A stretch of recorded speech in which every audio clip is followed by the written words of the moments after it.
Okay, we are here again, guys. Hello to you and welcome back to my YouTube channel. So in the next 2 days, about 2 days time, we should know whether or not bzKartel is gonna have a retrial or whether or not he's gonna walk through those prison bars. What do you think, guys? I don't think they're gonna go I don't think they're gonna go for a retrial, as retrial are gonna be too expensive for the prosecutor, and is it really in the benefit of the citizens? Because we are the one we have to go foot the bill. We are the one who will have to foot the bill the cartel case. So do you think he's gonna have a retrial, or do you think they're gonna throw the case out? Me personally, I think that the case will get thrown out, because a lot of cases have been before has been before the cartel and the lizard case, and a lot of people have been waiting on their retrial or waiting for years and years and years. So what is it about bzKartel case where what is it about bzKartel case that they have to push it and push it above all the other rest of the trials that were there before him, all the other people that have been rotting in prison and who is trying to get a retrial date and they can't get a retrial date? How is it that this person is, the prosecutor is putting it forward that this person, if they come, they will what the word I may look for, they will facilitate this case in particular. So why this case in particular? So we will find out whether or not it will be going to the retrial. So let's see what's gonna happen. I think it's in 2 days time, so let's see what's gonna happen where the bzKartel case is concerned. And you know, I was also thinking about the Issa case, the Issa with that child, that disabled child that was murdered by, we don't know who it is, and the public wants to know, the public has a right to know, but it would appear that the family, especially the mom has been holding on to what we would see as key evidence, and it's only been a few years after which she allowed them to gain access to her phone. And then they said after gaining access to the phone, it's like what they're trying to say is that they haven't found anything of any relevancy that is in the phone. But people, remember, iPhone, especially iPhone, you practically can stay anywhere and clean off your iPhone. So say for instance you lost your phone and you don't have access to your phone, or you leave your phone somewhere where you know people gonna have access to it, you can quickly delete it remotely. You don't have to have the phone in your hand to actually delete whatever is on the phone. You can do it you can actually do it from remote and delete everything that is on the phone. So according to the police, what they're trying to tell us is that they haven't found anything of any substantial evidence that's gonna help with the case. So basically what they might try to tell us is nothing come out of it, and it's not like we already know that nothing is not gonna come out of it. So it's just proving our point that, hey, actually you guys wasted so many years and so many flum, fish, flash, whatever case may be, you guys wasted so many times, when the general public did already know, say, rich people think that, and the prosecutors or whoever, they never do a good job. So, you know, that just now go come to nothing. But make it be a regular Jamaican that looks, you know, make it be a regular Jamaica that hold a certain position in society, what they deem as not as important. If that was a case, you would see how. You think we could refuse to open our phone, put fun and joke aside? I never see nobody try to talk of that. From police step up on the road, you have to give them your phone, because it's either you give them your phone or it may end up so you get a pie. And, you know, people are saying that, oh, people want to go back home to them family. So they really don't want get no pie. So that's they are not able to go home. So it's just that when it comes to some people in our society, the law work for some people. You understand?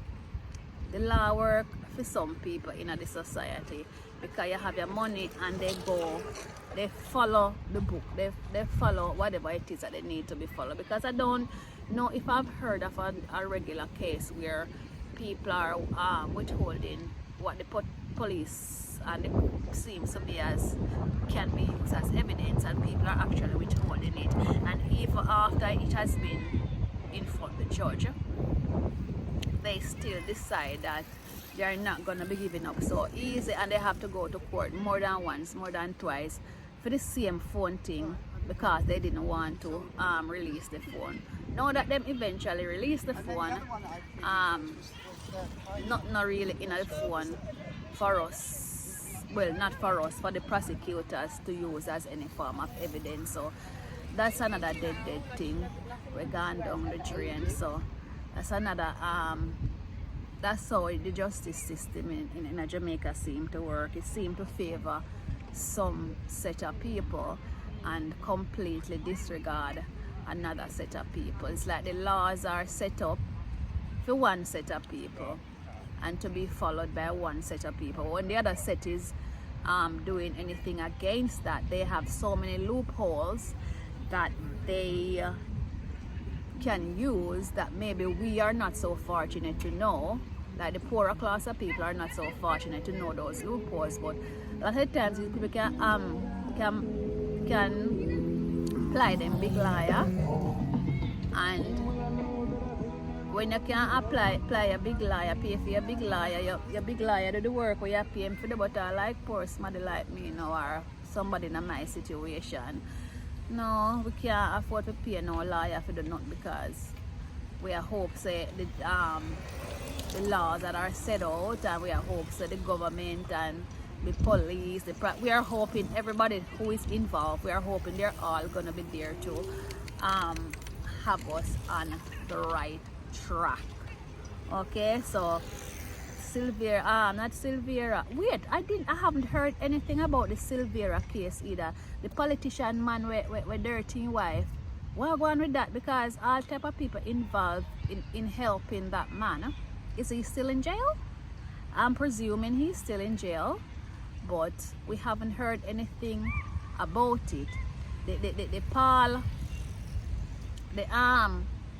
what the one with the girl and the baby, the girl that flew down from America, who is with this other politician, a Pauline name?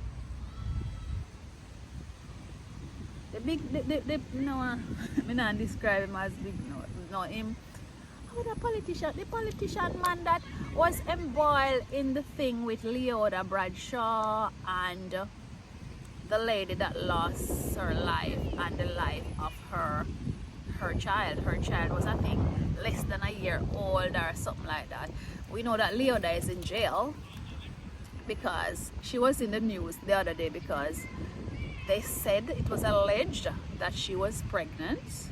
So if she get pregnant that mean to say, if somebody accuse you of being pregnant, then that simple mean to say, yeah, do something to get pregnant, right? So, well, you know how Jamaican man them see, or men in general, when they see someone new, them the policeman, they break laws all the time at Jamaica, regular. Because Jamaica policeman call to you like, whoa, they forget that they're on their job. Them drop them guard all the time just when them see a nice girl and say, oh, nah, you know, them have to call to you. And anytime you go to Jamaica, no matter whether police are doing job, yes or no, them a look woman. So imagine Leoda Bradshaw being right in the jail with them, and then she got turn on her American accent and she starts speaking to them in a particular way, and they get a bit you know, them say, yeah, nice girl. They forgot about the crime that she has done, because maybe when she in there she attacks so nice, she appear so good, and of course she's a nice lady. Physical wise, she's a nice lady, so a lot of the guys, a lot of the policemen are attracted to her. So to hear that she's pregnant, it's not as far-fetched as one would think, because her cellmate did come out and say the officer come and the officer called her into another room, and the officer is always buying treats for her like KFC and all of these things. So the dad come out say she in a prison and I have them nice orgasm there. And some of us out here that get zilch. Come on, ladies, you gotta do better. You can't make someone who is in prison a bus more than we outside there, so no sir. So that with Leoda, she's still in jail. Leoda's still in a jail, and the husband, Paul or Peter, whatever his name is, the baby father. Oh my God, that is so sad. She's in jail. She has a daughter, I think, who is between the age of 8 and 12, I think, something like that. So that child is without her mom, and that child has to live with the fact for the rest of her life that her mom caused the unalive of her baby sister, because that kid would have been her sister as well by the dad's side. So they oh my gosh, just to think about what they did and what happened to that poor little baby that pulled on so many people's heartstring, and so many people were like, wow, this is, you don't rarely hear about crimes like these but happen in Jamaica. But it happened. Bad things happen everywhere. You understand? Bad things happen. You have good people and you have bad people everywhere. Tell me a country where you don't where no negative stuff don't happen. It's only positivity coming about from that. No, you cannot do that, because as human beings, I just so we stay. Some people are gonna do this, some people are gonna do that. Everybody's not gonna think the same. So it's quite unfortunate, but everywhere you go you find bad people. But yeah, today's a nice day in the UK. You always hear me moaning about the place being dark and cold and rainy and all of that bad stuff, but we had good weather Saturday and Sunday, and we had good weather today. And according to the weatherman, for the week we're gonna have something similar to this, where we can wear our sleeve out and we can get some extra vitamin D or vitamin D. We can get some more vitamin D before winter come back, because by the time you quint,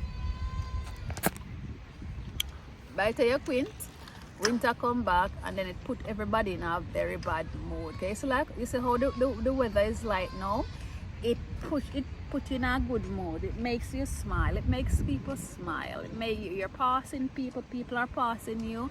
People are more inclined to say hello, how are you, and what have you.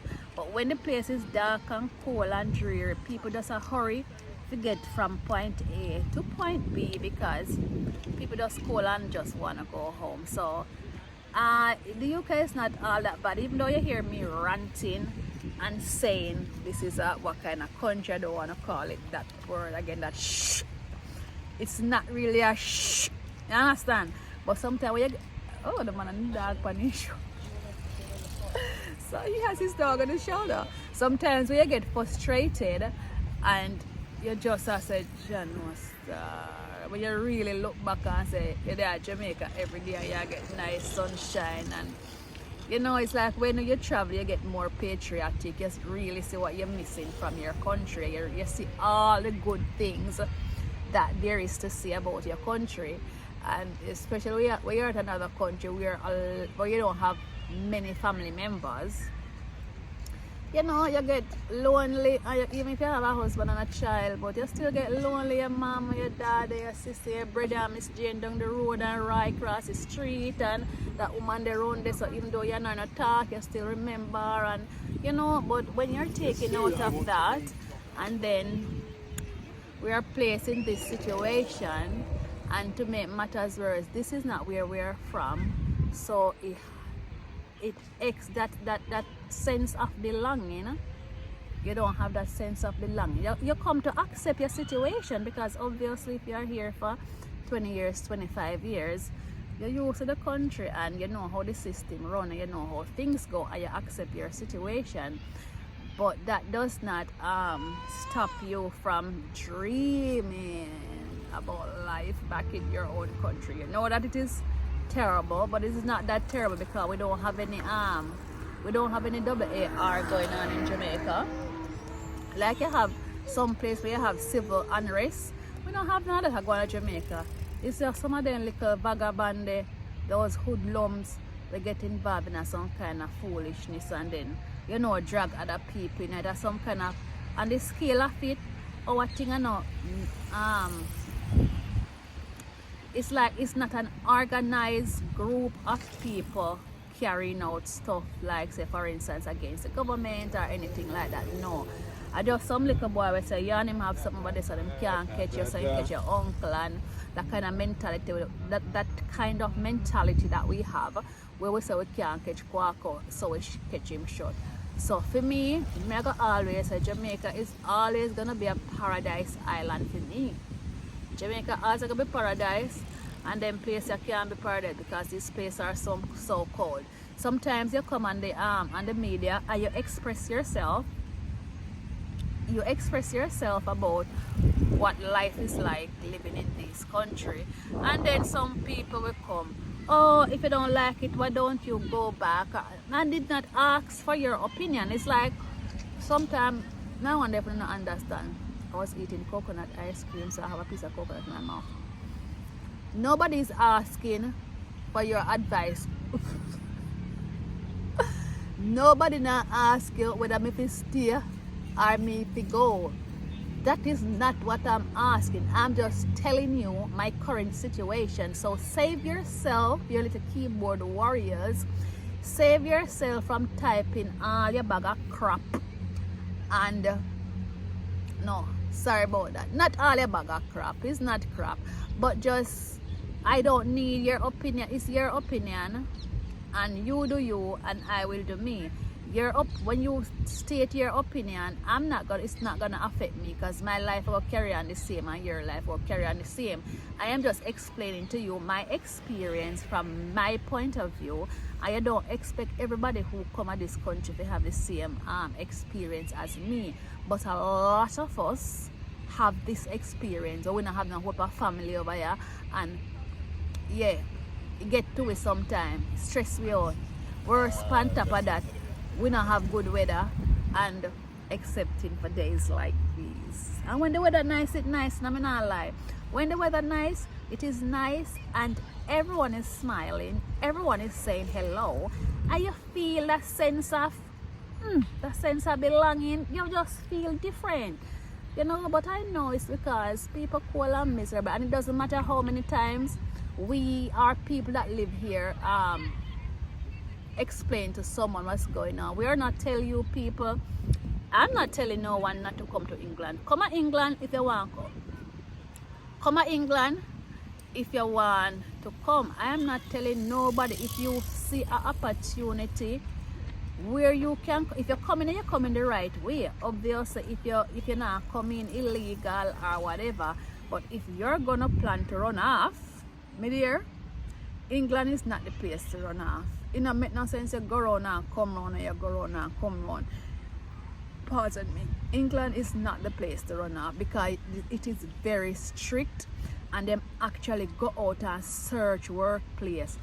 I don't know if they do it in America. I've never heard of them doing it, but you have immigration officers who actually go out and them just pop up at your workplace and them just gone with you. Matter of fact, when they pop up at your workplace, it's not that they're just gonna come and take you. They're gonna be charging the employer 15 grand, 15,000 pounds. As for instance, now you're in a Jamaican, what you call it, food shop at work. Somebody give you a liquor under the counter because you're not on a paper, so you can't get no work. So you're in a liquor food shop at work, and somebody squeeze your liquor thing. Say, yeah man, I know you're from back home and they're trying to help you. Boom, immigration come down. You know how much that person they're gonna charge that person? That person is gonna be charged 15,000 pounds for one employer. So let's say that person have 3 persons working in his restaurant helping, because him probably say, I know them people are from back home and I try to help them and thing. How much that? Now 45 grand him will get charged. People who run Jamaican cook shop, nobody don't have that. Even people, if you need to pay the government 15 grand out of your cook shop, and like you go lock down, because it's not a multi-million-dollar restaurant you have. It's just a regular cook shop, just keep your head afloat. So running off in the UK is not the best idea. But anybody who want come here and who want come run off, and when people talk and if people gonna say go back, me never ask for your opinion. I never ask what I should do or what I shouldn't do. I'm just giving you an idea of what it can be like. My experience no means says everybody gonna feel the same way, but I'm just giving you do you understand what I'm saying? MY capital letters. My opinion as to why I say it can be very, very difficult, and enough people come to England come mad out. And you know, go like a lie me I tell. Jamaican people let me tell how much people no say go England and come back mad like shad. Mad like shad. I see me up here try to keep my head sane to not get mad like shad and me come back. Anyway guys, thank you for listening, and I'm just outside here enjoying what we are getting from the summer. So according to the weatherman, we're gonna have lovely weather this week. We can count the days them when we get so, and we're kind of frightened because we don't get it all the time, and if them say 7 days, we know say a couple of days out of that. You know what? Sun not come in your house, so you're not fit in your house and dress up in a long sleeve and long pants and all of those things. You understand me? So guys, as I was saying, 2 more days before we hear whether Cartel are gonna walk out or whether he is gonna be retrial. So until then, I shall catch you another time, and enjoy the weather wherever it is that you are. And I'm saying peace. Yeah, enjoy the weather. Don't tell me to go back to my yard, because I don't go back until I'm ready still. The good thing is I have the opportunity to go wherever I want to go in the entire world. Yeah, that's the good thing about it. But apart from that, right. Anyway people,